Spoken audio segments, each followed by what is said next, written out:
எல்லாரும் எப்படி இருக்கீங்க? இந்த வீடியோ முக்கியமா எதுக்காக அப்படின்னா, எனக்கு நிறைய பேர் பர்த்டே விஷ் பண்ணியிருந்தாங்க. அவங்க எல்லாருக்கும் ரொம்ப ரொம்ப ரொம்ப நன்றி. அதுல ஒரு சிஸ்டர் எனக்கு வந்து 13ஆம் தேதி பர்த்டே சிஸ்டர், நீங்க எனக்கு கண்டிப்பா விஷ் பண்ணும் அப்படின்னு கேட்டிருந்தீங்க. வர்ணம் சசின்ற இன்ஸ்டா பேஜ்ல இருந்து தான் இந்த கமெண்ட் வந்திருந்தது. அந்த சிஸ்டருக்கு இன்னைக்கு பர்த்டே, நானும் வாழ்த்திட்டேன், நீங்களும் வாழ்த்துங்க. என்னுடைய மனமார்ந்த நல்வாழ்த்துக்கள். என் வண்டி ஒரு சின்ன ஆக்சிடென்ட் ஆயிடுச்சுன்னு நேத்து நான் போட்ட வீடியோல சொல்லியிருந்தேன். நிறைய பேர் என்னாச்சு அப்படின்னு கேட்டிருந்தீங்க. என்னுடைய வண்டி வந்து ஆட்டோமேட்டிக். இப்பதான் நான் ஃபர்ஸ்ட் டைம் எனக்கு புது வண்டி வாங்கியிருக்கேன். அதனால எனக்கு இந்த வண்டியில இந்த மாதிரி ஆட்டோமேட்டிக்கா இருக்கும் அப்படின்றது ஃபர்ஸ்ட் தெரியல. வண்டி வந்து ஆன்ல தான் இருந்தது.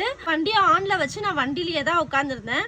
என் பையன் இறங்கி போய் ஒரு பக்கெட் எடுத்துட்டு வரேன் அப்படின்ட்டு போனான். அந்த பக்கெட் எடுத்துட்டு வர கேப்ல வந்து வண்டி தானா ஆஃப் ஆயிடுச்சு. அந்த மாதிரி ஆஃப் ஆகும்னு எனக்கு தெரியாது. நம்ம வந்து ஒரு சிக்னல்ல நின்னாலும் அந்த மாதிரி ஆஃப் ஆயிடுமா. அவ கரெக்டா வண்டியில ஏறும்போது வண்டி அப்படி நல்லா முறுக்கிட்டான். முறுக்குனதுல சர்றன்னு போயிடுச்சு. எங்க கடைக்கு முன்னாடி கட்டையெல்லாம் போட்டு கட்டி வச்சிருக்கோம். அந்த கட்டையில போய் வண்டி இடிச்சதுனால வண்டி வந்து போய் விழல. நானும் அந்த வண்டியிலேயே இருக்கிறதுனால என்னால முடிஞ்ச அளவுக்கு பேலன்ஸ் பண்ணேன். குழந்தைய மட்டும் எப்படியாவது சேஃபா இது பண்ணணும் அப்படின்றதுக்காக என் பையனை மட்டும் டக்குன்னு தள்ளி விட்டுட்டேன். அந்த நேரத்துக்கு கரெக்டா தெய்வம் மாதிரி ஒரு அண்ணா வந்து வண்டியை பிடிச்சி இழுத்து அப்புறமா ஃபர்ஸ்ட் சாவியை தான் ஆஃப் பண்ணாரு. இப்போ யாராவது லேட்டஸ்டா வண்டி வாங்குனீங்கன்னா இது எல்லா வண்டியிலயும் இப்படிதான் இருக்கும். ஆட்டோமேட்டிக்கா ஆஃப் ஆயிடுதான்.